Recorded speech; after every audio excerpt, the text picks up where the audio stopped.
તો હવે તમે જોઈ શકો છો મેં આના અંદર ગોળ એડ કરી દીધો છે, એટલે આનો થોડો થોડો કલર બી ચેન્જ થઈ ગયો છે, સ્મેલ બી સારી આવી રહી છે. તો જેમ કે મેં તમને કીધું હતું કે લાપસી પ્રોસેસમાં હતી એન્ડ હવે બની બી ગઈ છે, અને મારા હસબન્ડ પણ આવી રહ્યા છે કામ પરથી, લિફ્ટમાં જ છે આઈ થિંક. મને કોલ આવ્યો હતો કે હું આવી રહ્યો છું એમ કરીને. મારા હસબન્ડ બી ઘરે આવી ગયા છે એન્ડ લાપસી બી રેડી છે જેમ કે મેં તમને કીધું. તો ચાલો પહેલાં એમના રિએક્શન લઈ લઈએ કે આ કેવી બની. મિહિર, તારા માટે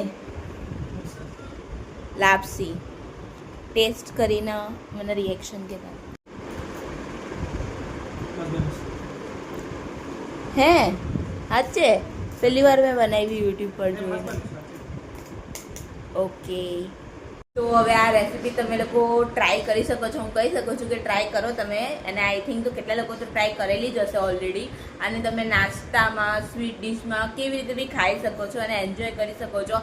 અને સેકન્ડલી અને મોસ્ટ ઇમ્પોર્ટન્ટ વાત કે આ બહુ જ હેલ્ધી વસ્તુ છે, કેમ કે આના અંદર કોઈ સાકર વગેરે કંઈ નથી નાખ્યું. નોર્મલ ઘી છે, પાણી છે, લાપસી જે હોય સાદી ઈ છે, અને ગોળ છે.